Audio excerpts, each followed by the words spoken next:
Everyone, welcome back to our channel. आप देख रहे हैं प्रेगनेंसी टॉक एक्सपर्ट और मैं हूं हेल्थ एजुकेटर मेघा। आज हम बात करने वाले हैं फ्रेंड, मैं मेरी प्रेगनेंसी जर्नी शेयर कर रही हूं, उसका थर्ड वीडियो है। सो आज हम देखेंगे कि जो पहला महीना होता है वो बहुत इंपॉर्टेंट होता है हर उस कपल के लिए, हर उस महिला के लिए जो फर्स्ट टाइम कंसीव होती है। सो चाहे कोई भी आपकी प्रेगनेंसी हो, फर्स्ट टाइम हो, सेकेंड टाइम हो, बट जो फर्स्ट महीना होता है वो प्रेगनेंसी के लिए बहुत ही इम्पोर्टेंट होता है।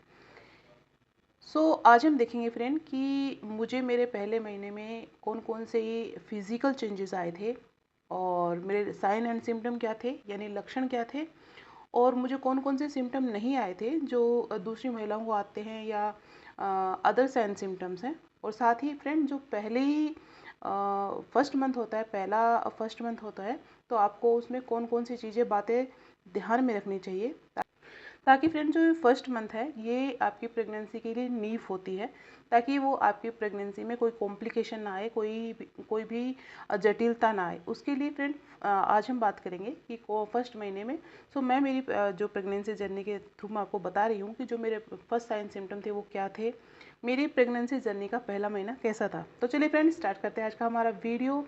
प्लीज़ इसको स्किप मत कीजिएगा, क्योंकि हर जो महिला होती है उसकी बॉडी के अकॉर्डिंग हर साइन सिम्टम अलग अलग होते हैं। बहुत बार ये क्वेश्चन आता है फ्रेंड कि ये साइन सिम्टम हमारे पास हमें नहीं थे। सब महिलाओं को फ्रेंड अलग अलग डिफरेंट टाइप के साइन सिम्टम होते हैं according to their bodies.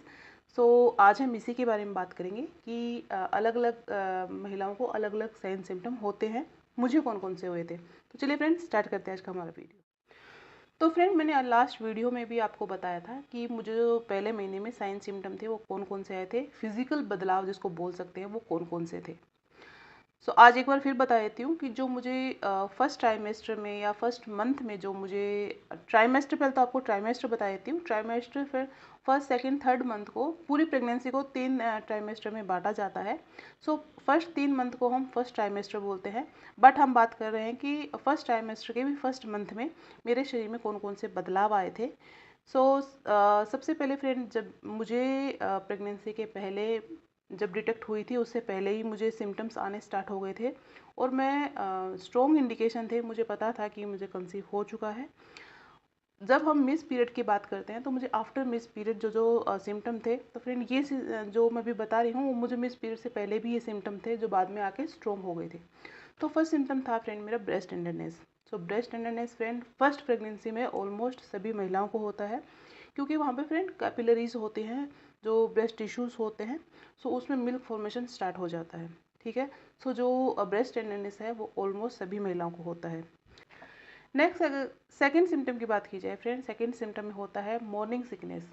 Morning sickness भी फ्रेंड ऑलमोस्ट सभी महिलाओं को होता है। मॉर्निंग सिकनेस का मतलब होता है कि महिलाएं पूरे दिन भर में या ख़ास तौर पे मॉर्निंग के टाइम में ज़्यादा थकान फील करती हैं, ज़्यादा उनको नोज़िया वोमिटिंग होता है, क्योंकि खाली पेट होता है उस टाइम। उस टाइम में फ्रेंड वोमिटिंग नोज़िया मॉर्निंग के टाइम में ज़्यादा होता है, बट ये पूरे दिन भी हो सकता है किसी किसी को। मुझे फ्रेंड जो नोज़िया वोमिटिंग थी, जो मॉर्निंग सिकनेस थी, वो ज़्यादा थी, जिसकी वजह से फ्रेंड मुझे फिजिकल भी वीकनेस होती थी, टायर्डनेस फील हो रही थी, एनजाइटी हो रहा था, मूड स्विंग्स हो रहे थे। ये सारे सिम्टम फ्रेंड मुझे मॉर्निंग सिकनेस की वजह से हो रहे थे। नेक्स्ट है फ्रेंड फीवर। फीवर फ्रेंड मुझे पूरी ही प्रेगनेंसी जर्नी के दौरान, फर्स्ट जो मेरी प्रेगनेंसी जर्नी थी उसमें मुझे पूरी जर्नी में फीवर रहा था। कुछ टाइम तक फीवर आता था, फिर चला जाता था, आता था, चला जाता था। ये कुछ ऐसे सिम्टम थे फ्रेंड जो मुझे स्ट्रॉन्ग सिम्टम रहे हैं पूरी प्रेगनेंसी जर्नी के दौरान। नेक्स्ट पॉइंट है फ्रेंड कि मैंने टेस्ट कब किया। लास्ट वीडियो में मैंने आपको बताया था कि जब प्रेगनेंसी टेस्ट करना होता है तो एक मिस पीरियड से स्टार्ट करके आपको एक वीक के बाद में, मिस पीरियड के एक वीक बाद में आपको टेस्ट करना होता है। बट मैंने फ्रेंड जो मिस पीरियड हुआ था उसके सेकंड डे ही मैंने प्रेगनेंसी टेस्ट कर लिया था। पर ये आप मत कीजिएगा, क्योंकि उससे होता क्या है कि मुझे तो पहले से ही पता था कि कंसीव हो गया है। उससे होता क्या है फ्रेंड कि जो ब्लड में यूरिन में यूसीजी का जो अमाउंट है, लेवल है, वो पूरा नहीं हो पाता है। कई बार ऐसा होता है कि बहुत सारी महिलाओं के जो HCG है उसकी जो लेवल होता है वो एक वीक के बाद में आना स्टार्ट होता है। उससे क्या होता है कि आपका जो रिज़ल्ट है वो एक्यूरेट नहीं आएगा, जो आपका रिज़ल्ट है वो 100% एक्यूरेट नहीं होगा। आप टेंस भी लेंगी। सो बेटर ये होता है कि मिस पीरियड के 1 वीक बाद में ही आपको चेक करना चाहिए। सो फ्रेंड जो रिजल्ट है वो 100% एक्यूरेट हो सके। अब बात करते हैं फ्रेंड अनदर साइन सिम्टम की जो अन्य महिलाओं को हुए थे, मुझे नहीं हुआ था। सो हम क्योंकि फ्रेंड अलग अलग महिलाओं को अलग अलग तरह के उनकी बॉडी के अकॉर्डिंग साइन सिम्टम होते हैं। ज़रूरी नहीं है कि किसी दूसरी को साइन सिम्टम वो आ रहे हैं तो आपको भी वो आए, क्योंकि सबकी बॉडी यूनिक होती है, सबकी बॉडी की जो कंडीशन है वो अलग होती है। दैट्स वाई सभी के जो साइन सिम्टम है वो डिफरेंट डिफरेंट हो सकते हैं। सो जो मुझे साइन सिम्टम नहीं आया था या जो मुझे मेरे बॉडी में बदलाव नहीं आया था वो ये था कि मुझे इम्प्लांटेशन साइन नहीं हुआ था। इम्प्लांटेशन का मतलब होता है कि जब प्रेगनेंसी लगती है तो वहाँ से कुछ ब्लीडिंग या कुछ स्पॉट दिखाई देता है कुछ महिलाओं को।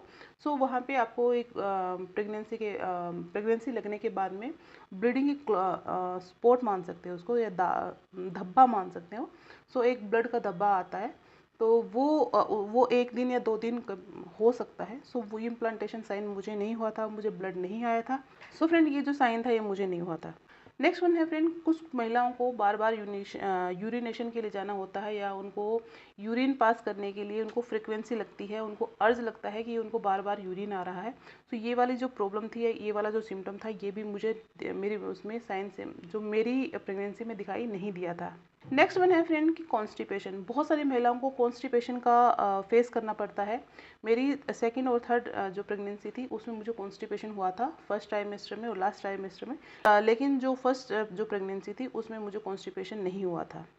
नेक्स्ट वन है फ्रेंड, कुछ महिलाएं इस दौरान में कुछ क्ले खाती हैं, कुछ ऐसी चीज़ें खाती हैं जो बहुत ही वरीड होती हैं या बहुत ही ख़राब होती हैं आपकी बॉडी के लिए। सो उसमें होता है चौक खाती है, मिट्टी खाती है, सैंड खाती हैं, किसी प्रकार का ब्रिक वगैरह खाती हैं।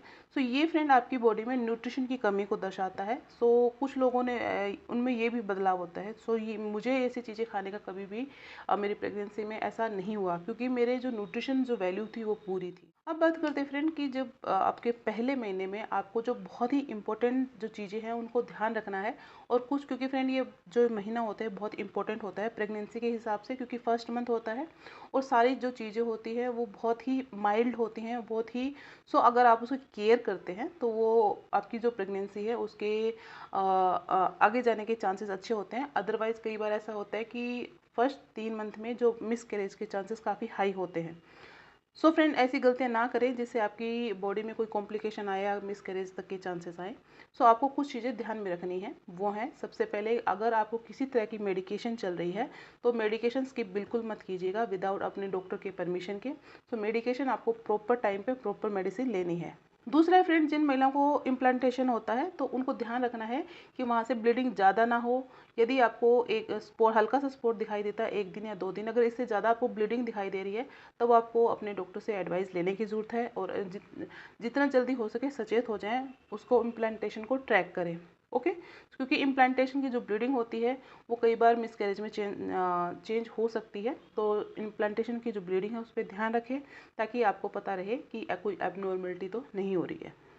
सो नेक्स्ट पॉइंट है फ्रेंड कि आप जो खाना खाना है हमेशा फ्रेश खाना है। यदि आप ठंडा खाना खाएंगे तो वहाँ पे वोमिटिंग होने के चांसेस हो सकते हैं और आपको डायरिया या सो आपको फूड पॉइजनिंग होने के चांसेस हो सकते हैं। सो खाना हमेशा हमेशा ही फ्रेश खाइए पूरी प्रेगनेंसी जर्नी के दौरान, नहीं तो आपको काफ़ी कॉम्प्लिकेशन को फेस करना पड़ सकता है। लूज मोशन हो सकते हैं, आपको वोमिटिंग हो सकती है एंड फूड पॉइजनिंग भी हो सकती है। तो ये काफ़ी सीरियस होता है फ्रेंड, तो इस खाने का हमेशा ध्यान रखें। नेक्स्ट वन है फ्रेंड, आपको कुछ मेडिसिन का ध्यान रखना है। यदि आप एंटीबायोटिक ले रहे हैं तो आपको एंटीबायोटिक प्रेगनेंसी के दौरान नहीं लेनी है। और अगर आपको बहुत ज़रूरी होती है एंटीबायोटिक लेना तो अपने डॉक्टर से इसके बारे में एडवाइस ज़रूर ले लें, क्योंकि एंटीबायोटिक फ्रेंड आपकी प्रेगनेंसी के लिए और बेबी हेल्थ के लिए दोनों के लिए डेंजर हो सकती है। नेक्स्ट है फ्रेंड, कोई भी बर्थ कंट्रोल पिल ना ले या ऐसी कोई मेडिसिन ना ले जो आपकी डॉक्टर की एडवाइस में ना हो। आपके डॉक्टर को बिना पूछे ऐसी कोई भी मेडिसिन नहीं लेनी है। नहीं तो कई बार ऐसा होता है कि काफ़ी जो कॉम्प्लिकेशन है वो आ सकते हैं प्रेगनेंसी में। नेक्स्ट वन है फ्रेंड, हैवी वेट ना उठाएं। कुछ महिलाएं जो काम करती है वो हैवी वेट उठाते हैं, तो फर्स्ट 3 मंथ में फ्रेंड जो वेट है वो कम वेट ना लें, ना उठाएं। उससे क्या होता है मिस कैरेज होने के चांसेस हो सकते हैं, क्योंकि वहाँ पे जो प्रेगनेंसी होती है वो काफ़ी माइल्ड होती है, या आप बोल सकते हैं उसमें कॉम्प्लिकेशन आने की चांसेस ज़्यादा होते हैं। नेक्स्ट वन है फ्रेंड, स्ट्रेस और किसी भी तरह की नेगेटिव थॉट। सो स्ट्रेस से होता क्या है फ्रेंड, जो स्ट्रेस होता है वो आपके हार्मोनल इम्बेलेंस के लिए रिस्पॉन्सिबल होता है। आपकी कॉर्टिसोल रिलीज़ करता है। तो स्ट्रेस से आप जब भी प्रेग्नेंट होती हैं या आप नॉर्मल भी स्ट्रेस को मैनेज करना आना चाहिए, क्योंकि आपकी बॉडी पे रिप्रोडक्टिव ऑर्गन पे डायरेक्ट असर डालता है। सो स्ट्रेस पे खास तौर पे ध्यान रखिए, और फिर जो नेगेटिव थॉट है उनको कोशिश करें वो आपके माइंड में ना आने दें, खास तौर पे प्रेगनेंसी के टाइम पे, क्योंकि ये आपकी प्रेगनेंसी जर्नी पे बहुत बुरा असर डालते हैं। Last but not the least friend, यदि आपको पहले महीने में या कभी भी प्रेगनेंसी के टाइम में कभी भी आपको कोई भी एबनॉर्मलिटीज़ दिखाई दे, आपकी बॉडी में कुछ अलग सा हो, तब आपको एज सून एज पॉसिबल अपने डॉक्टर से राय ले लेनी चाहिए, क्योंकि ये आगे जाके कब कॉम्प्लिकेशन में चेंज हो जाए या कुछ मिसकैरेज हो जाए या कोई अन्य कुछ डेंजर हो जाए, तो उससे बेटर होता है कि आपको जैसे ही कुछ भी एबनॉर्मलिटीज़ क्रिएट होती है उससे पहले आप डॉक्टर से मिल लें। सो ये सारी चीज़ें थी फ्रेंड, हमें फर्स्ट मंथ में ध्यान रखने वाली बातें होती हैं। सो फ्रेंड, ये सारी चीज़ें हमें फर्स्ट मंथ में ध्यान रखनी चाहिए। सो मैंने भी ये सब चीज़ों का ध्यान रखा था। आई होप फ्रेंड आपको वीडियो से कुछ इन्फॉर्मेशन मिली होगी। इसके रिगार्डिंग आपकी कोई क्वेरी रहती है, सजेशन रहता है, तो आप मुझसे पूछ सकते हैं। आज के लिए इतना ही, कल फिर मिलेंगे, तब तक अपना ध्यान रखें।